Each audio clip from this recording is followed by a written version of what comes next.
It's 1893. A young man named James steps off a steam train in Chicago. He's a farmer from rural Ohio. He's never been to a city bigger than a few thousand people. He's wearing a worn coat, carrying a leather suitcase, and he's heard rumors, wild, almost impossible rumors, about something they're calling the White City. He turns a corner and stops breathing.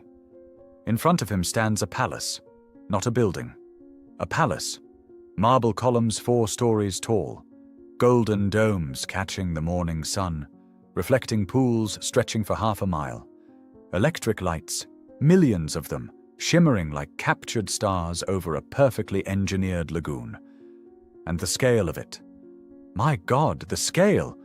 It stretches so far in every direction that James can't see where it ends.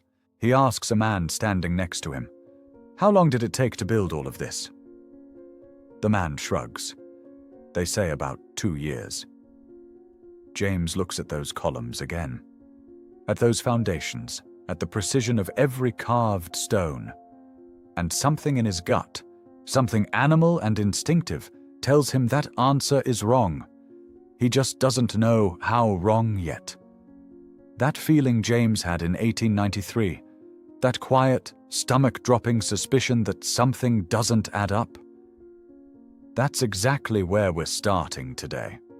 Because when you look at the construction record of the 19th century with fresh eyes, not the eyes of someone who was taught what to believe, but the eyes of someone asking honest questions, the math stops working. The timelines collapse, and the evidence points somewhere that mainstream history refuses to go. This is the story of impossible construction. This is the mystery of the world that existed before the reset. 0230, 0530, the world they want you to believe. Let me tell you the official story first, because you need to know what you're being asked to accept. The official story says that in the early 1800s, humanity was primitive. We were riding horses on dirt roads. We were using candles. Our tallest machines were wooden cranes pulled by oxen. Our most advanced tools were hand chisels and iron hammers. The population of most cities was small, labor was expensive, and infrastructure was almost non-existent. This is what the textbooks say. This is what every museum, every documentary, and every academic paper will tell you. And then, in the same breath, they will show you photographs of cities from the 1860s, 1870s, and 1880s. Cities that look like this.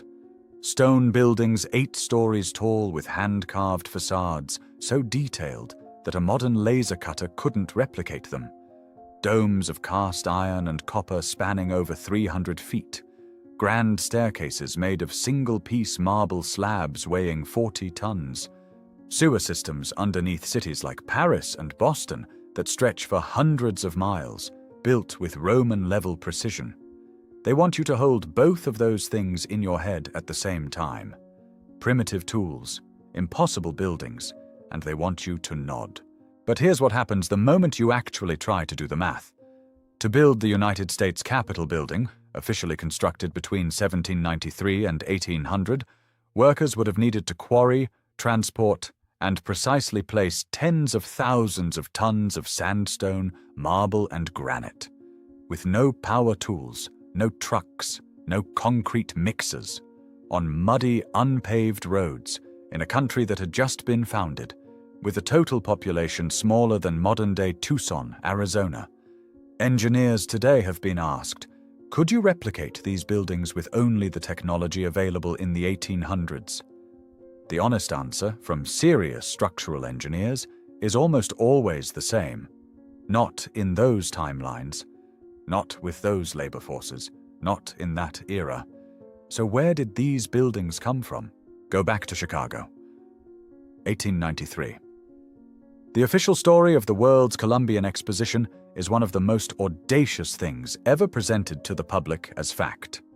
They claim that in 24 months, a team of architects designed and built over 200 massive buildings across 690 acres of marshland on the shore of Lake Michigan. They claim these buildings, with their ornate stone facades, their massive iron frame domes, and their intricate internal systems were constructed out of a cheap material called staff, a mixture of plaster and hemp fiber, specifically because they were meant to be temporary. That's the story. Temporary plaster buildings, built in 2 years, then burned and demolished once the fair was over. Now look at the photographs. Real high-resolution glass plate photographs taken by professional photographers at the time. Look at the stone-cut cornices. Look at the deep-set archways. Look at the way light falls across the carved facades. Ask yourself, does that look like plaster to you? Or does it look like the same stone-cut architecture you see in Paris, in Vienna, in St. Petersburg? And then there's the light. In 1893, most American homes still used kerosene lamps. Rural areas had no electricity at all. Yet the Chicago World's Fair ran over 90,000 electric bulbs. At night, photographs show the lagoons reflecting a city that glowed like the surface of the sun. Entire streets lit by arc lamps. The administration building alone had enough electrical infrastructure to power a small modern neighborhood. Where did that power come from? Who built the generating capacity? And why? Why on earth would a society that had just learned to use electricity spend what would be billions of dollars in today's money to build the most electrified city on the planet, then dynamite it into rubble 6 months later? Unless the fair wasn't an exhibition of new technology. Unless it was a rebranding. A controlled introduction of the public to buildings that were already there. An alibi, constructed retroactively, to explain away an architecture that the new historical narrative couldn't account for? What if the fair wasn't a construction event? What if it was a demolition event? The final liquidation of an old world infrastructure, dressed up as a celebration of progress. Here's a question no architecture professor will answer cleanly. Why do all of the great buildings of the old world have spires? Not just churches, not just cathedrals, government buildings, train stations, municipal halls, banks, all of them, from London to Buenos Aires, from Moscow to Melbourne, reaching upward with copper-tipped, gold-capped, iron-reinforced spires. Even in cultures and religions where the spire had no theological meaning, the spire was there. The official answer is aesthetic. Decorative, a symbol of power. But here is what Nikola Tesla, one of the most legitimate electrical geniuses in recorded history, spent his life trying to prove. The Earth's atmosphere is not empty, it is charged. The ionosphere carries enormous electrical potential, and with the right technology, that energy can be captured, amplified, and transmitted wirelessly across vast distances. Tesla didn't invent this idea. He claimed to have rediscovered it. When you look at the geometry of a Gothic cathedral with Tesla's framework in mind, something shifts. The massive pipe organs aren't just musical instruments. They generate resonant frequencies that interact with the stone structure. The rose windows aren't just decorative. They are built with geometric ratios that correspond to harmonic resonance patterns. The spire isn't just pointing to heaven. It is a receiver, a capacitor, an antenna reaching into the charged atmospheric layer above. And before you dismiss that as fantasy, ask yourself this. Why did early photographs of old world streets show gas lamps and electric lights with no visible wiring? Why did 18th century technical manuals reference something called atmospheric telegraphy decades before the telegraph was supposedly invented? Why did the old star forts, massive geometric fortifications built across every continent, follow grid patterns that look, when mapped from above, exactly like the kind of distributed energy network Tesla was trying to build at Wardenclyffe Tower? The Tartarian world, if it existed, was not a world of primitive energy. It was a world of free, clean, wirelessly distributed atmospheric electricity, a technology so threatening to the energy monopolies that would come after it that it had to be buried, not just physically, historically. 12. 14 to 30. The flood beneath our feet here is the part of the story that you can verify yourself. Right now, in your own city, go find a building in your downtown area that was built before 1890. Any building, a courthouse, a post office, a bank, an old hotel. Now look at the ground floor windows. Really look at them. In city after city, Amsterdam, Prague, Edinburgh, Boston, Philadelphia, Istanbul, you will find the same thing.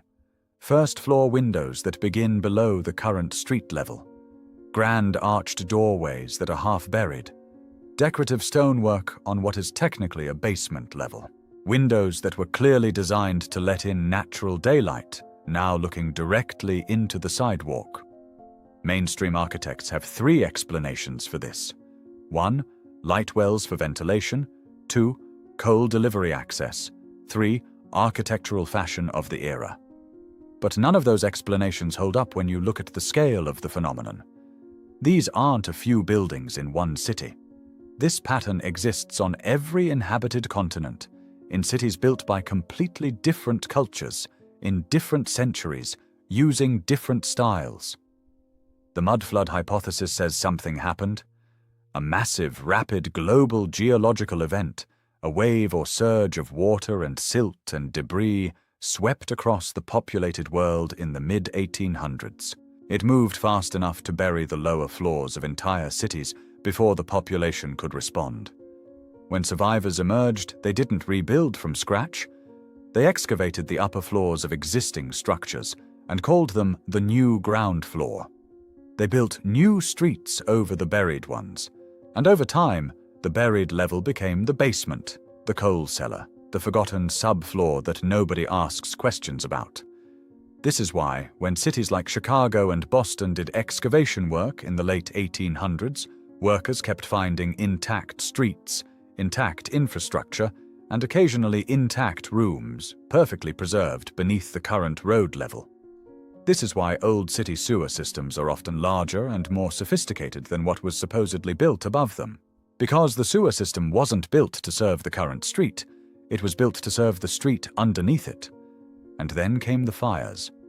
Between 1845 and 1906, an extraordinary number of the world's great cities burned. London, Chicago, Boston, San Francisco, Moscow, Detroit, Portland, Seattle, Vancouver, the Great Fire of London, the Great Chicago Fire, the Great Boston Fire, the Great Seattle Fire, city after city, decade after decade, every single one attributed to a small domestic accident. A candle, a lantern, a bakery oven, a cow in a barn, an earthquake knocking over a lamp. And in every single case, what burned was not just buildings. What burned were the municipal records, the land registries, the architectural archives, the documents that recorded who built what and when and how. After the Chicago fire, the city's historical archives were almost completely destroyed. After the San Francisco earthquake and fire, vast portions of the city's official records ceased to exist. What emerged from the ashes was a clean slate. New buildings, built this time in documented fashion with documented contractors.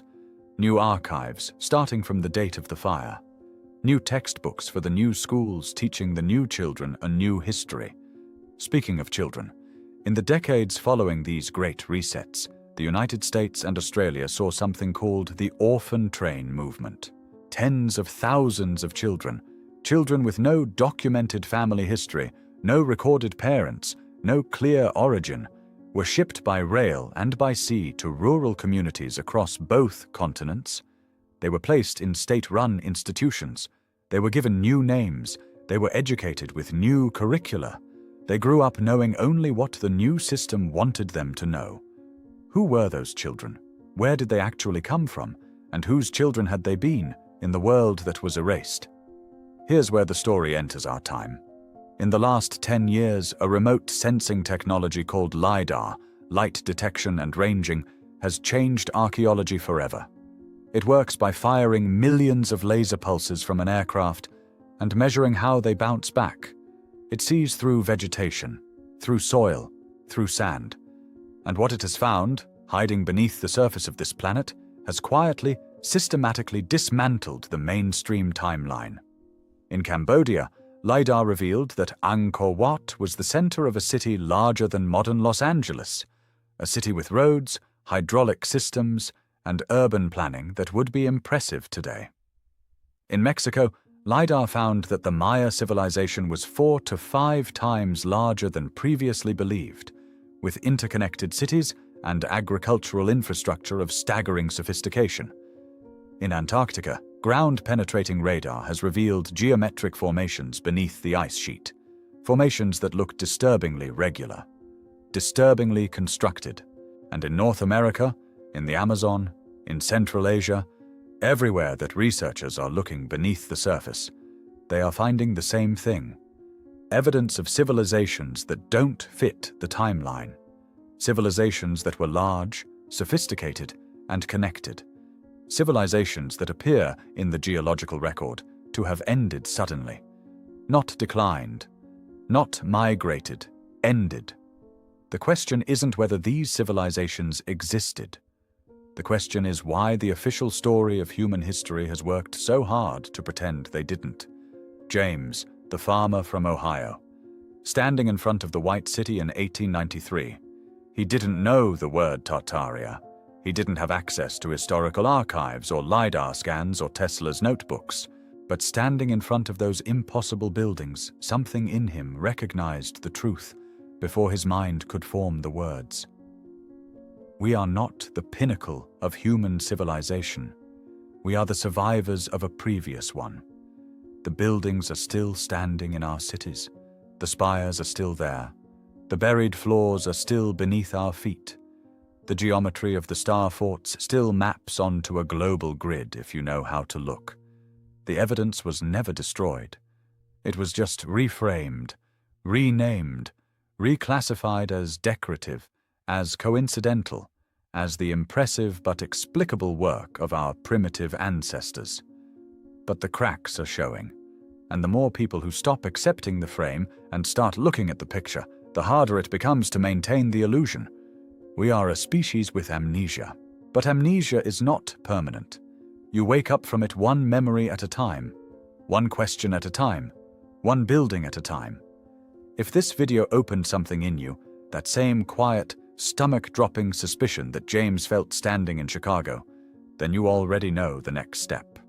Ask the questions. Look at the photographs. Go find a building in your city with a half-buried window and ask yourself who built it and how, and then share this video. Because the awakening doesn't happen alone. It happens one mind at a time. Subscribe to channel, because we are just getting started.